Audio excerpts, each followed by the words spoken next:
오늘은 구약 성경의 말씀을 좀 묵상하기 위해서 이 본문을 정했습니다. 그래서 세미한 음성을 들으세요라는 제목으로 오늘 말씀을 함께 나누려고 합니다. 오늘 묵상하는 이 말씀은 우리가 사는 이 시대로부터 한 2800년 전에 있었던 그런 사건을 기록한 그런 말씀이 되겠습니다. 2800년 전에 살았던 선지자 엘리야, 그를 통해서 있었던 그런 역사였습니다. 엘리야라고 하면은 굉장히 유명한 선지자입니다. 그래서 디셉 사람 엘리야라고 소개하는데, 이 디셉이라고 하는 마을은 갈릴리와 사해바다 사이에 흐르고 있는 그 요단강으로 기준으로 삼으면 중간 정도에 위치한 그 산악지대, 그 중턱에 위치한 마을이 되겠습니다. 엘리사도 그 동편 가까운 곳에 살고 있었습니다. 그래서 엘리사와 엘리야가 그 비슷한 지역에 살고 있던 사람인데, 특별히 그 엘리야라고 하는 이름의 뜻은 여호와는 하나님이시다, 이런 뜻입니다. 그 이름 자체가 그의 삶의 사명을 드러내고 있는 이름을 가지고 있습니다. 그래서 이스라엘에서 이름을 붙일 때는 굉장히 그 인생의 삶의 방향을 담고 있는 그런 이름들입니다. 그래서 우리가 이름을 지을 때는 한국에서도 그렇지만은 이제 어떤 사람이 되라, 이런 뜻으로 이름을 붙이는 것과 같이 이스라엘에서는 그 이름을 지을 때는 하나님의 계시 차원에서 이름을 짓습니다. 그래서 소망 차원뿐만 아니라 하나님의 계시 차원에서도 이름을 짓기 때문에 이 엘리야라는 이름의 뜻은 그의 삶을 잘 단적으로 드러내고 있습니다. 한마디로 여호와는 하나님이시다를 외치면서 산 사람이 엘리야라고 할 수가 있겠습니다. 그 당시에 사람들에게는 여호와는 하나님이시다 이렇게 고백하는 시대가 아니고, 여호와뿐만 아니라 다른 신들도 우리의 신이다, 이런 고백을 하는 시대에 태어났기 때문에 하나님만이 여호와시다 이렇게 외치면서 산 사람이 엘리야라고 할 수가 있겠습니다. 그래서 그는 선지자들이 하나님께 쓰임받은 선지자들이 여럿 있지만은 그는 선지자를 대표하는 인물로서 성경이 소개를 합니다. 그래서 예수님께서 그 변화산에서 신령한 그 환상 가운데 만나는 장면이 제자들의 눈을 통해서 소개가 되는데, 그때 나타난 사람이 모세와 엘리야였습니다. 그래서 모세와 엘리야가 나타났는데, 모세와 엘리야가 의미하는 바는 예수님께서 마태복음 22장 36절에 40절에 율법사로부터 질문 한 가지를 받았을 때에 구약 성경의 가르침 중에 가장 큰 계명이 무엇입니까? 이런 질문을 받았을 때 예수님께서 하신 말씀이, 첫째 되는 계명은 바로 주 너의 하나님을 사랑하라 하셨으니, 이러면서 둘째는 그와 같으니 내 이웃을 내 몸과 같이 사랑하라 하셨으니 이 두 계명이 온 율법과 선지자의 강령이니라, 이렇게 얘기했습니다. 그러니까 구약의 가르침을 요약하실 때 율법과 선지자의 강령이라고 요약을 하시면서 이 두 가지를 얘기를 하신 것입니다. 그러니까 이 구약의 가르침을 압축하면은 율법과 선지자로 압축이 된다는 것입니다.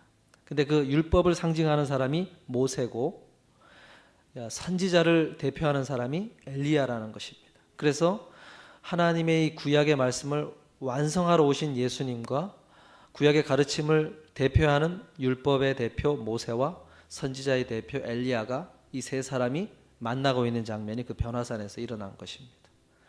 그래서 선지자를 대표하는 사람이 엘리야다 할 수가 있겠습니다. 이 엘리야가 산 시대를 좀 이해하려면은 이스라엘 백성들이 가나안 땅에 들어간 다음의 역사를 좀 알 필요가 있습니다. 여호수아를 리더로 해서 가나안 땅에 입성을 해서 전쟁을 벌여서 가나안 땅의 민족들이 차지하고 있던 땅을 이제 이스라엘 백성들이 차지를 하게 되면서 이스라엘 백성의 역사가 이제 시작이 되는데, 한 500년간은 사사라는 사람들이 세워져서 하나님의 백성들을 다스리는 그런 시대가 한 500년이 지나가게 되고, 이 500년이 끄트머리에 이 사무엘 마지막 사사로서 이제 사무엘을 통해서 왕이 세워지게 되지요. 그래서 왕이 세워진 시대가 시작이 됩니다. 사울부터 시작해서 다윗과 솔로몬으로 이어지면서 이 왕의 시대가 시작이 되는데 사울, 다윗, 솔로몬까지 시대가 한 100년 정도가 흘러갑니다. 그런 다음에 솔로몬이 죽고 나서 르호보암 아들이 왕이 되었을 때 나라가 두 개로 나뉘어집니다. 그래서 북쪽 이스라엘 나라와 남쪽 유다의 나라로 나뉘어져서 남북 왕국으로 이제 이스라엘의 역사가 이어지게 됩니다. 이때의 북이스라엘의 왕국 속에 태어난 사람이 이 선지자로서 엘리야가 그 북왕국 이스라엘에 태어나게 되는 것입니다. 그래서 선지자라고 하는 것은 이제 하나님의 말씀을 선포하는 메신저로서 역할하는 사람들이 하나님에 의해서 세워지게 되고 그들을 통해서 이스라엘 백성들이 하나님께 바르게 서도록 촉구하는 그런 메시지를 선포하게 되는 그런 사역을 감당했습니다. 근데 이 엘리야가 태어나는 그 북이스라엘의 시대에 왕이었던 사람이 아합 왕이라는 왕이 통치하고 있던 시대입니다. 이 아합이라고 하는 왕이 태어났을 다스리고 있던 그 이스라엘의 상황이라고 하는 것은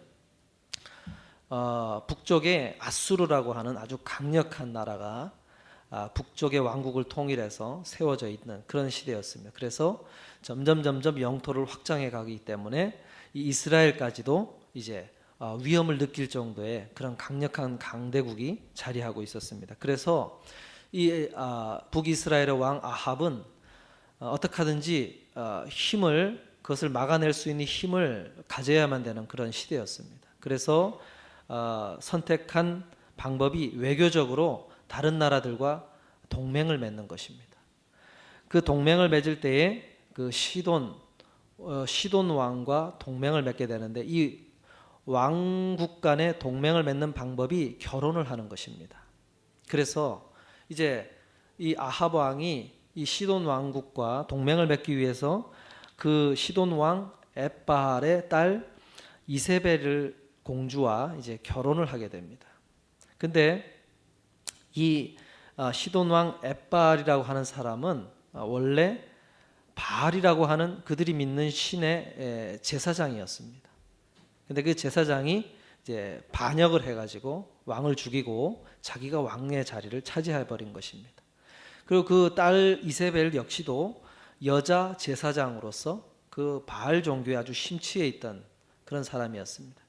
그런 시돈의 제사장이면서 공주인 그 이세벨을 아내로 맞이한 그 아합이 이제 이세벨이 오면서 데리고 왔던 바알 선지자와 또 아세라 선지자들을 통해서 바알 숭배하는 그 종교를 퍼뜨리게 되는데 이 아합 왕이 그때부터 이 바알 종교를 숭배하기 시작했다고 성경이 소개합니다. 그래서 열왕기상 16장 31절에 보면은 느밧의 아들 여로보암의 죄를 따라 행하는 것을 오히려 가볍게 여기며 시돈 사람의 왕 엣바알의 딸 이세벨로 아내를 삼고 가서 바알을 섬겨 숭배하고 이렇게 소개합니다.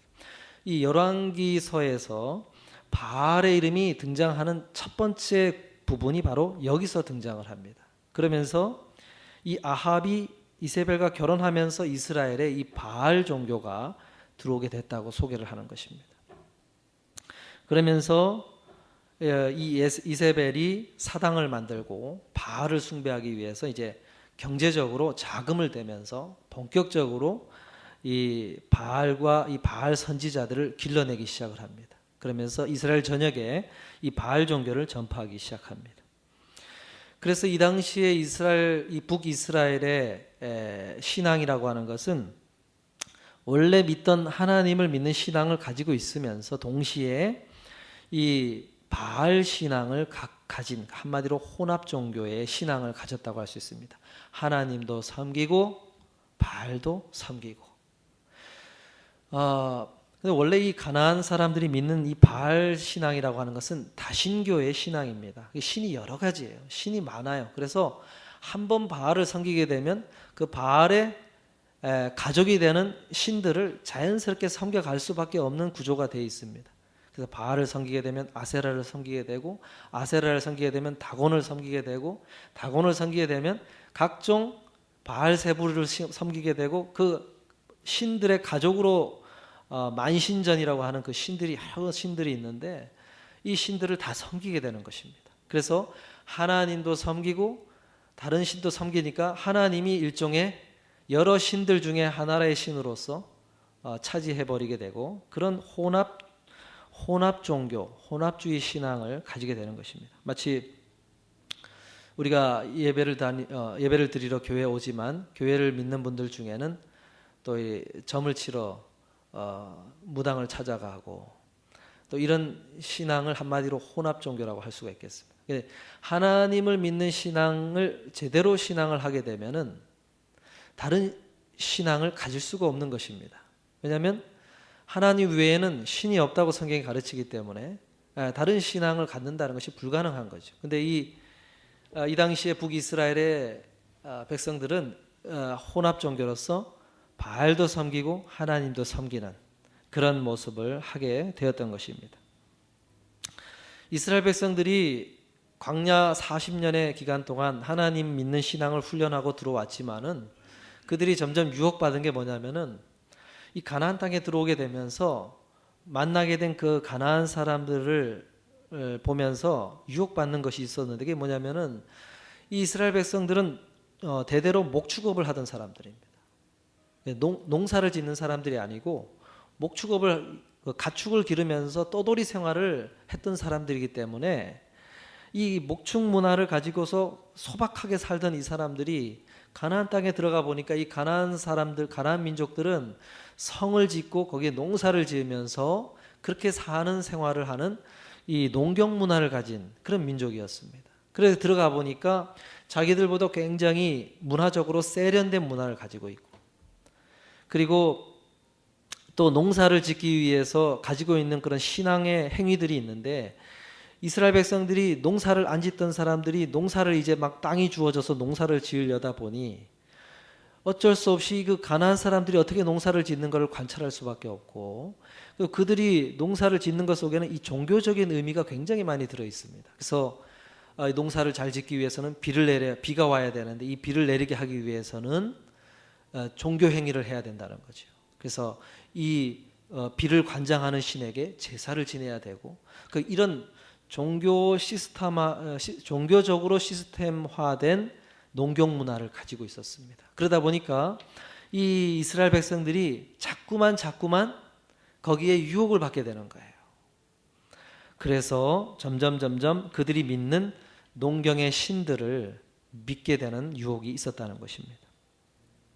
그래서 엘리야가 이스라엘 백성들을 이제 갈멜산 위에서 대결을 벌이는 장면에서 이스라엘 백성들에게 선택하라고 권면하는 말씀이 나오게 됩니다. 열왕기상 18장 21절에 보면 엘리야가 모든 백성에게 가까이 나아가 이르되 너희가 어느 때까지 두 사이에서 머뭇하려느냐.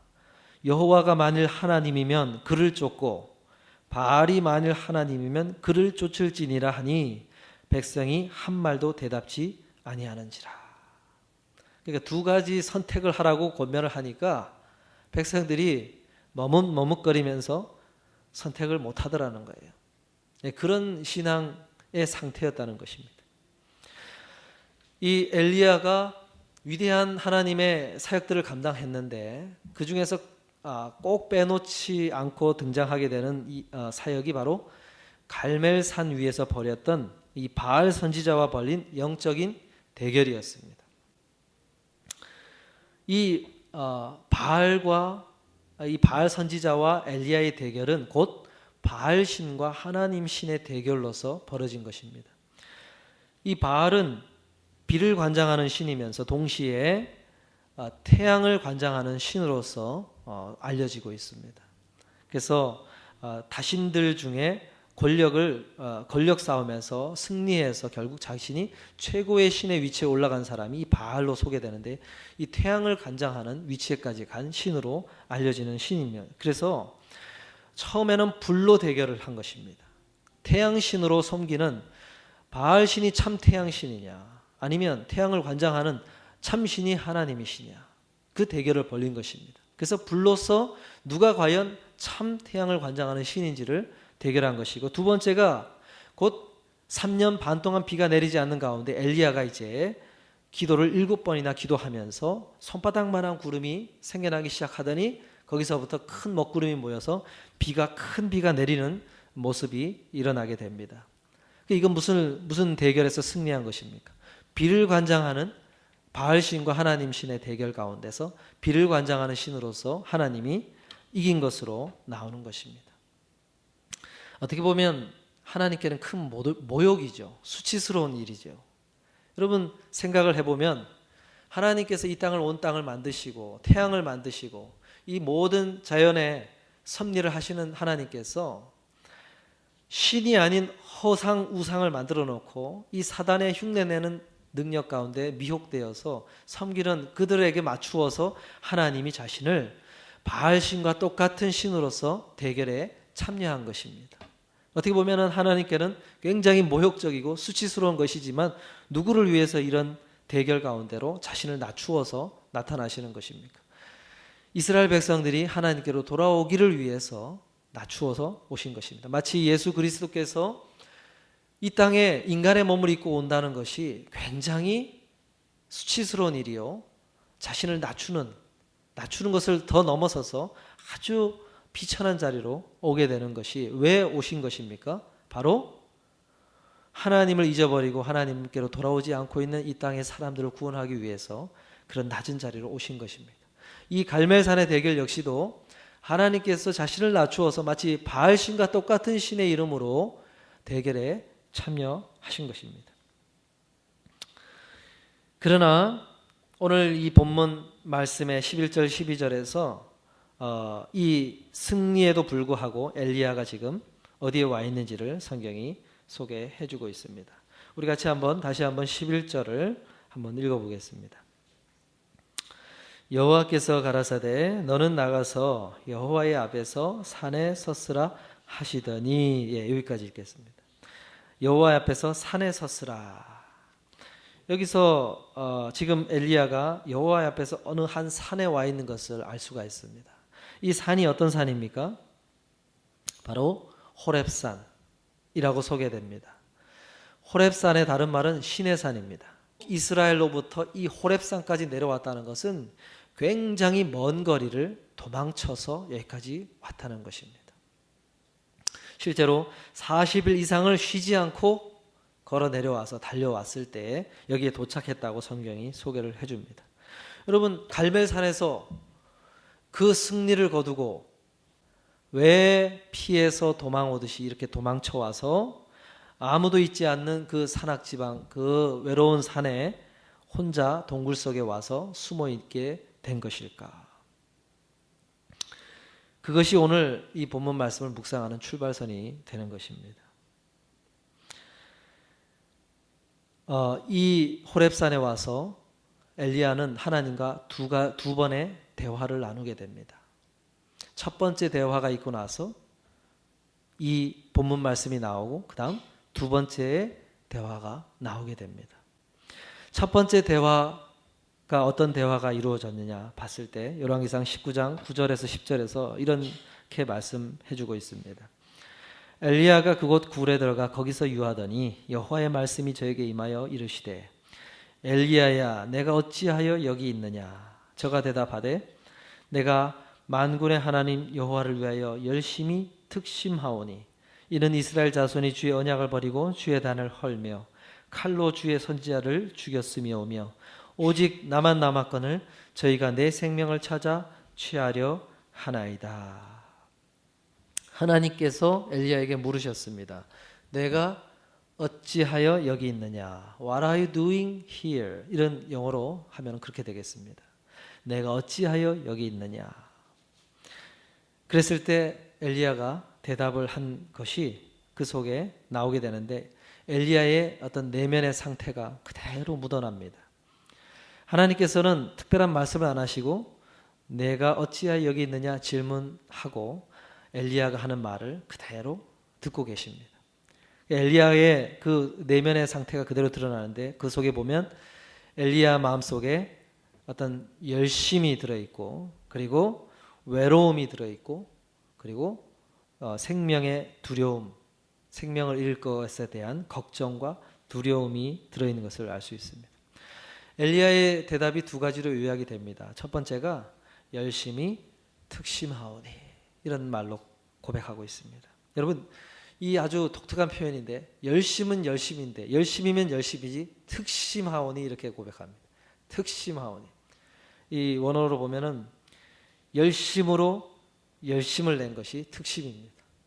열심으로 열심을 낸, 그냥 열심이 아니고 열심에 열심을 내었다는 것입니다. 아주 강조하고 있습니다. 엘리야 자신이 하나님 앞에서 당당하게 이야기를 하고 있는 것입니다. 저는 하나님을 향해서 열심의 열심으로 주 앞에 달려왔습니다. 특심하였다고 소개해주고 있습니다. 엘리야는 묻고 있는 것입니다. 왜 주를 위해서 이렇게 특심으로 주를 위해서 열심히 수고하고 힘을 내었는데 왜 상황이 바뀌지가 않고 여전히 나는 이렇게 도망해야 되는 것입니까? 여전히 나는 이렇게 걱정해야 되는 것입니까? 여전히 나는 이렇게 두려워해야 되는 것입니까? 질문하고 있는 것입니다. 엘리야는 갈멜산 전투를 통해서 모든 상황이 끝나고 모든 상황이 바뀌어지리라 기대를 한 것입니다. 거기에 마지막 힘을 쥐어짜듯이 최선으로 그 전투에 임했다는 것입니다. 그리고 대결을 하고, 그리고 그 바알 선지자들을 한 사람도 남김없이 잡아서 그들을 죽음 가운데 몰고, 그 다음에 아합 왕에게 하나님을 인정하는 인정의 고백서를 받고, 백성들로부터 하나님만이 참 하나님이심을 고백받고, 그리고 7번씩 간절히 기도함으로 하나님으로부터 비를 내리는 기도의 응답을 받는 데까지 마지막 힘을 쥐어짜서 그 사역들을 이룬 것입니다. 그리고 모든 상황이 바뀌어지리라 기대를 했던 것입니다. 그런데 그렇게 열심을 다해서 다 했는데 왜 상황이 끝나지가 않고 저는 여전히 이런 상황 가운데 두려워하며 있어야만 됩니까? 하고 고백을 했던 것입니다. 우리가 우리의 신앙생활 가운데 특별히 특심으로 열심의 열정을 다해서 하나님 앞에 열심을 다한 걸음 속에 수고에도 불구하고 우리의 상황이 변하지 않을 때 이런 엘리야와 같은 영적인 침체와 낙심과 절망이 찾아오는 것입니다. 엘리야가 절망한 이유가 어디에 있냐면 여전히 변하지 않는 한 사람 이세벨 때문에 절망했던 것입니다. 이세벨이 사자들을 보내서 자기를 죽이려고 군사들을 풀기 시작합니다. 복수하기 위해서 자신을 쫓아오는 그 이세벨 앞에서 엘리야의 마음이 무너졌던 것입니다. 여전히 변하지 않고 있는 자신을 죽이려 드는 그 이세벨 앞에서 낭망하고 낙심했던 것입니다. 여러분, 우리는 하나님 앞에 열심으로 수고해도 변하지 않는 상황들, 변하지 않는 사람들이 있다는 것을 알아야만 됩니다. 마치 모세 앞에서 10가지 재앙의 기적을 베풀었어도 변하지 않는 한 사람, 바로 왕이 끝까지 변하지 않고 자리하고 있는 것처럼, 또 예수님의 12제자 중에 끝까지 변하지 않고 있는 제자 가룟 유다가 있는 것처럼, 아무리 수고하고 열심을 내어도 변하지 않는 상황, 변하지 않는 그 사람이 우리의 눈앞에 놓여 있을 수 있다는 것입니다. 그럴 때 우리는 좌절하게 되고 낙심하게 되는 것입니다. 이세벨의 존재 앞에서 우리가 낙심하게 되는 것입니다. 엘리야가 변하지 않는 이세벨 때문에 여전히 기세등등하게 권력을 휘어잡고 여전히 핍박하고 있는 이세벨의 존재 앞에서 엘리야의 마음이 무너졌던 것입니다. 특별히 교회에서 열심히 우리가 봉사, 수고하고 기도하고 열심으로, 특별히 그냥 정도가 아니라 열심으로 수고하고 헌신하다가 영적인 침체에 빠져들 수가 있는데, 그것이 뭐냐? 내가 아무리 수고해도 변하지 않는 것, 내가 아무리 기도해도 변하지 않는 기도의 제목, 그것 때문에 우리가 낙심하고 침체에 빠지게 된다는 것입니다. 여러분 열심히 없는 것도 문제지만 열심히 특심할 때 조심하셔야 됩니다. 내가 주를 위해서 하나님 앞에서 열심을 다했다고 고백할 수 있을 때, 그때 여러분 변하지 않는 이세벨이 내 눈앞에 보일 때 우리 마음속에 좌절이 오고 낙심이 오게 된다는 것입니다. 그러면서 또 두 번째 대답이 그것이었습니다. 오직 나만 남았거늘, 오직 나만 남았거늘. 엘리야가 극심한 외로움을 느끼고 있다는 것을 여기서 알 수가 있습니다. 아무도 남아있지 않고 오직 자기만 이렇게 외롭게 싸우고 있다고 느끼고 있다는 것입니다. 근데 사실은 이게 맞는 얘기가 아닙니다. 맞는 얘기가 아니에요. 엘리야가 갈멜살 전투를 벌이기 전에 누구를 만나게 되냐면 아주 하나님의 신앙에 투철한 국내 대신 오바댜라고 하는 사람을 만나게 됩니다. 그 오바댜가 엘리야를 만났을 때 한 얘기가 뭐냐면, 내가 이세벨이 선지자를 다 잡아 죽이라고 했는데 자기가 그들을 피신시켜서 100명을, 하나님의 선지자 100명을 피신시켜서 동굴 속에 숨겨두었나이다 이야기를 했어요. 그러니까 이미 살아있는 선지자들 100명이 있다는 사실을 엘리야도 알고 있는 것입니다. 그런데 지금 여기서 나만 남았건을 고백하고 있습니다. 왜 그렇습니까? 왜 이렇게 고백이 나옵니까? 그것은 엘리야의 마음의 상태 때문에 그런 것입니다. 마음의 상태 때문에 이런 고백을 하고 있는 것입니다. 원래 엘리야는 갈멜산 전투에 나아갈 때 이렇게 고백합니다. 열왕기상 18장 22절에 엘리야가 백성에게 이르되 여호와의 선지자는 나만 홀로 남았으나 바알의 선지자는 450인이로다. 여기서 나만 혼자 남았다고 고백할 때는 외로워서 이 고백을 하는 게 아니라 나만이라도 이 싸움에 나아가서 하나님의 이름을 드러내리라, 승리하리라, 사명감에 불타오르는 그런 이유로서 나만 홀로 남았다고 고백했던 것입니다. 그런데 지금 이 고백을 할 때는 나만 홀로 남았다고 이 호렙산에서 하나님 앞에 고백할 때는 나만 홀로 남았다는 외로움의 이유로서 이 얘기를 하고 있는 것입니다. 나만 홀로 남은 것이 어떤 때는 사명감에 불타오르게 하는 이유가 되기도 하고, 반대로 외로움을 느끼게 하는 낙심의 이유가 되는 이 변화가 엘리야의 마음 때문에 일어났다는 것입니다. 여러분, 이런 변화가 왜 생길까? 평소에 내가 열심으로 주를 봉사할 때는 교회가 어려움에 있고 또 내가 처한 상황들이 오히려 더 열심을 내게 만드는 이유가 됐는데, 반대로 내가 낙심하고 좌절에 빠지니까 이 교회의 상황과 내가 처한 상황들이 하나님 앞에 외로움을 이야기하고 불평하게 되는 이유로서 하나님 앞에 내놓게 된다는 것입니다. 사실은 그대로인데, 여전히 그대로인데, 환경은 그대로인데, 변화는 내 마음속에 따라서 그것이 불평의 이유가 되기도 하고 그것이 감사의 이유가 되기도 한다는 것입니다. 이 변화의 차이가 마음속에서 일어난 변화 때문에 생겨난다는 것입니다. 엘리야의 마음이 이 변하게 된 이유가 열왕기상 19장 1절에서 3절에 나옵니다. 그 3절을 보면 아합이 엘리야의 무릇 행한 일과 그가 어떻게 모든 선지자를 칼로 죽인 것을 이세벨에게 고하니, 갈멜살 전투가 끝나고 그 보고가 이세벨에게 들어가게 됩니다. 그랬을 때 이 왕비 이세벨이 사자를 엘리야에게 보내 이르되 내가 내일 이맘때에는 정녕 내 생명으로 저 사람들 중 한 사람의 생명 같게 하리라. 아니하면 신들이 내게 벌 위에 벌을 내림이 마땅하니라 한지라. 보복하겠다, 복수하겠다 이야기를 하게 됩니다. 그러면서 이제 엘리야가 저가 이 형편을 보고 일어나 그 생명을 위하여 도망하여, 이런 얘기가 나옵니다. 무슨 얘기입니까? 엘리야가 무엇을 봤다는 것입니다. 저가 이 상황을 보고 이 형편을 보고 그것을 보고 도망치기 시작했다는 것입니다. 엘리야의 마음이 이 형편에 사로잡히게 된 것입니다. 엘리야가 이 상황을 보면서 그의 마음이 180도로 바뀌어지게 된 것입니다.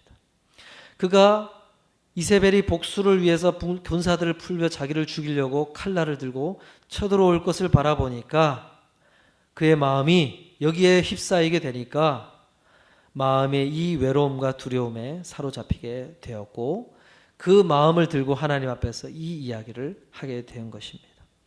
그러니까 여전히 변하지 않는 그 처지, 여전히 바뀌어지지 않는 그 상황, 이것을 바라보고 그것에 마음이 뺏기기 시작하니까 그것에 휩싸여서 엘리야가 이런 하나님 앞에서 고백을 하게 되었다는 것입니다. 이런 엘리야에게 하나님께서 어떻게 하십니까? 오늘 본문 말씀이 바로 그 이야기인데 아까에 이어서 한번 읽어보도록 하겠습니다. 11절 우리 서스라 하시더니 다음부터 한번 읽어보겠습니다. 여호와께서 지나가시는데 여호와의 앞에 크고 강한 바람이 산을 가르고 바위를 부수나 바람 가운데 여호와께서 계시지 아니하며 바람 후에 지진이 있으나 지진 가운데도 여호와께서 계시지 아니하며 또 이어서 읽겠습니다. 또 지진 후에 불이 있으나 불 가운데도 여호와께서 계시지 아니하더니 불 후에 세미한 소리가 있는지라. 하나님께서 지금 대답을 안 하시고 무엇을 하시는 것입니까? 내가 주 앞에 특심으로 열심으로 수고했는데 상황은 바뀌지 않았습니다. 내가 왜 이렇게 여전히 이런 상황 가운데 놓여야 됩니까? 그리고 나만 남았지 않습니까? 하는 이 엘리야의 대답을 듣고 하나님께서 한 반응이 무엇이었습니까? 바람 가운데 자 여호와의 산 앞에 너가 서라 해놓고는 큰 바람이 일어나는데 그 바람 가운데도 여호와께서 계시지 않았다 이야기를 합니다. 그 다음 일어나는 게 지진이 일어나는데 지진 가운데도 여호와께서 계시지 않았다 이야기합니다. 그리고 또 불이 일어나는데 갈멜산에서 경험했던 큰 하늘에서 온 불 같은 불이 일어났는데 그 불 속에도 여호와께서 계시지 않더라 이야기합니다. 지금 뭘 하나님께서 엘리야에게 전달하려고 하시는 것입니까? 바람이 일어날 때 엘리야는 기대했을 것입니다. 하나님의 무언가 대답이 있겠구나. 무언가 하나님의 임재가 있겠구나. 무언가 하나님이 나에게 주시는 사인이 있겠구나. 그런데 그 기대와는 어긋나게 아무런 일도 일어나지 않았다는 것입니다. 그 다음에 지진이 일어납니다. 지진 가운데 하나님이 무언가를 하시겠구나. 엘리야가 기대를 했을 것입니다. 그러나 그곳에는 그의 기대와 어긋나게 하나님께서 나타나시지 않았다는 것입니다. 그 다음 이제 갈멜산에서 경험한 그 불이 일어납니다. 불 가운데 이제는 뭔가 하나님께서 나에게 나타나시겠구나. 그런데 그의 기대와는 어긋나게 불 가운데도 나타나시지 않았다는 것입니다. 지금 무엇을 하나님께서 전달하시는 것입니까? 너가 기대한 대로 하나님께서 나타나시지 않는다는 것을 이야기를 해주는 것입니다.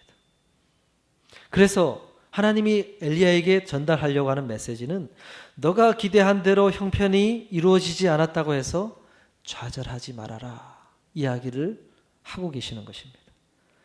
너가 기대한 대로 무언가가 일어나지 않았다고 해서 절망하지 말아라. 하나님은 하나님의 방법으로 하나님께서 계획하신 대로 일을 이루어 나가고 계신다는 사실을 엘리야에게 알려주려고 하신 것입니다. 그러면서 너의 기대, 너의 판단에 맞추어 사역을 하지 말고 나를 신뢰하라. 이 이야기를 엘리야에게 전달하려고 했던 것입니다. 그러면서 세미한 음성이 들립니다. 세미한 음성. 엘리야가 기대한 방식으로는 하나님이 나타나시지 않으시고 말씀하시지 않으시고 새로운 방식, 이제까지 엘리야가 전혀 들어보지 못한 방식, 위스퍼라고 영어 성경에는 소개합니다. 아주 나직하게 속삭이는 듯한 바람소리도 아닌 아주 나스키 아주 속삭이는 듯한 음성으로 로우 보이스로 엘리야에게 말씀을 하시는데 마음이 엘리야가 두려워졌습니다. 그래서 눈을 가리고 그 음성을 듣게 됩니다. 그때 하나님께서 하신 말씀이 뭡니까? 하사엘이라는 사람에게 기름을 부어라. 그리고 예후에게 기름을 부어라. 그리고 마지막으로 엘리사에게 기름을 부어라 말씀합니다.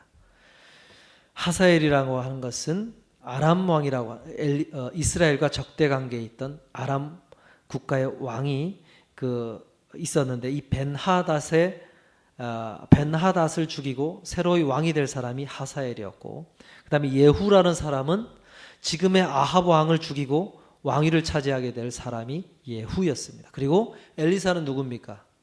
엘리야를 이어서 하나님의 선지자로 바톤을 이어받을 그 다음 선지자가 될 사람이 엘리사였습니다. 뭘 이야기하는 겁니까? 자, 너의 그 다음 사람들을 통해서 나는 너가 기대한 것을 이루어 갈 것이다. 그러니 너의 때에 보지 못할 것을 기대하지 말고 이제 그 다음 일을 할 사람들에게 하나님의 그 사역을 넘겨주는 일을 하라는 것입니다. 엘리야의 때에 상황이 바뀌는 것을 보지 못할 것이라는 것을 하나님께서 말씀해 주신 것입니다. 그것을 기대하지 말라는 것입니다. 엘리야의 때에 아하방을 비롯한 이스라엘 백성들이 돌아올 것 같으냐? 그러지 않을 거라는 것입니다. 그래서 하나님께서 그 다음 일을 그 다음 일을 통해서 하나님은 일을 해가실 것이니 너는 그 다음 사람들을 준비시키는 일을 하라. 이야기를 한 것입니다. 여러분, 우리가 신앙생활 하면서 우리가 목표를 둬야 될 것이 뭐냐면 우리의 때에 나의 인생 동안에 어떤 열매를 보려고 하는 마음을 거두어야 된다는 것입니다. 나를 통해서 하나님이 어떤 기도의 응답을 하실 수도 있겠으나 내가 기도한 것이 혹 나의 때에 응답되지 않더라도 다른 때에 하나님이 그 응답을 하실 수 있다는 것입니다. 마치 모세가 가나안 땅에 들어갈 것처럼 달려갔으나 마지막에 하나님께 받은 대답은 너가 그곳에 들어가지 못할 것이다. 그냥 바라만 보아라. 바라보기만 했어요. 결국 바라만 보고 그의 인생은 끝이 났던 것입니다. 하나님께서 우리가 하나님의 일을 하면서 우리가 기도하고 하나님 앞에서 기대했던 것들이 나의 때에 보지 못하는 것들이 있다는 것입니다. 그러나 그것 때문에 실망하지 말고 하나님이 그 나의 기도를 사용하셔서 하나님의 때에 일하시겠지. 그러면서 그 다음 때로 넘기면서 나는 내가 무엇한 것으로 만족해야 됩니까? 내가 그것을 놓고 하나님 앞에 기도했던 것, 그것을 놓고 하나님 앞에서 열심으로 수고했던 것, 그것으로 만족하라는 것입니다. 그래서 뿌린 것으로 만족하고 심은 것으로 만족해야 되는 것이 하나님의 사람들이 가져야 될 자세라는 것입니다. 뿌린 것, 얼마나 내가 하나님 앞에 심었느냐, 얼마나 내가 뿌렸느냐는 그것만을 놓고 만족할 수 있어야 된다는 것입니다.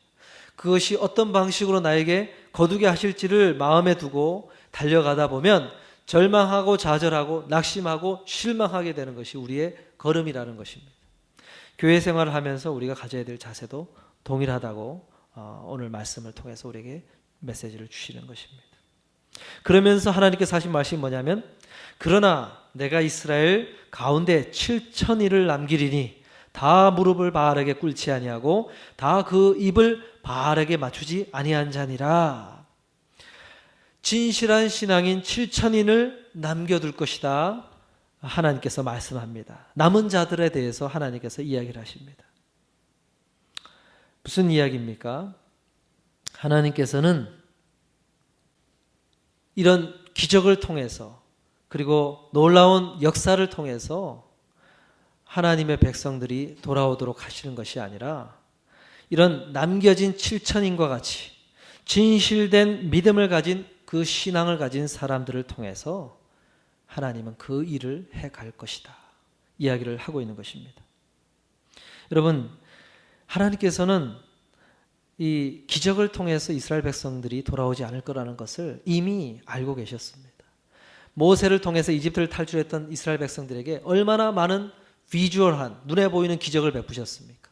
불기둥과 구름기둥으로 하나님이 보호하심을 보였고 새벽마다 만나를 내리시고 그리고 반석에서 생수를 내시고 메추라기 떼가 날아오게 하셔서 고기를 먹게 하시고 그리고 싸움의 현장에서 도우셔서 무기라고 제대로 된 무기를 가지고 있지 않은 그들이 여리고성을 무너뜨리고 놀라운 일들을 행하신 기적의 연속이었습니다. 그러나 그 기적 앞에서 이스라엘 백성들이 진실된 신앙을 가졌느냐? 그렇지 않았다는 것입니다. 그 기적을 맛본 사람들 중에 200만 명이 넘는 이스라엘 백성들 중에 단 2사람 여호수아와 갈렙만이 진실된 하나님 앞에서의 신앙을 가진 사람으로 선택되어 그들만 약속의 땅 가나안 땅에 들어간 역사를 이미 우리는 알고 있습니다. 그래서 하나님께서 해가시는 일은 누구를 통해서 하시겠다고 하시는 것입니까? 참 하나님 앞에서의 신앙을 가진, 기적을 보고 믿은 신앙이 아니라 핍박 앞에서도 참 여호와 하나님을 바라보면서 믿음을 가진 그 남겨진 신앙인들, 남겨진 7,000명의 사람들, 그 사람들을 통해서 하나님은 하나님의 일을 해갈 것이다. 그 이야기를 하고 있는 것입니다. 이것이 하나님의 방법이다. 이것이 하나님이 해가시는 방법이라는 것을 알려주고 계시는 것입니다. 하나님께서는 오늘도 마찬가지입니다. 기적을 통해서 사람의 마음 가운데 믿음을 심겨주시고 변화시키는 것이 아니라 하나님의 음성 앞에서 진실된 믿음, 진실된 신앙으로 하나님 앞에 걸어 나오는 그 믿음의 사람들을 통해서 하나님의 일을 해 간다는 것입니다.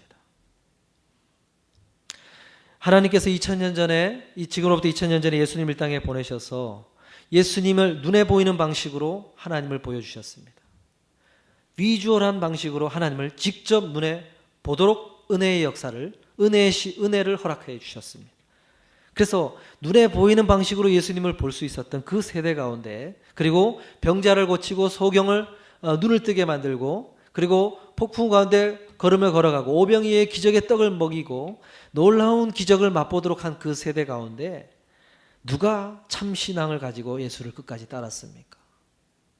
그 기적을 맛본 그 사람들이 참 신앙을 갖고 나온 게 아니라 단 12명의 제자만이, 12명도 아닌 11명의 제자만이 예수를 따랐고, 좀 더 확대하면 오순절날 성령님 약속된 말씀을 끝까지 기다렸던 120명의 사람들만이 예수님을 진실되게 따랐다는 것입니다.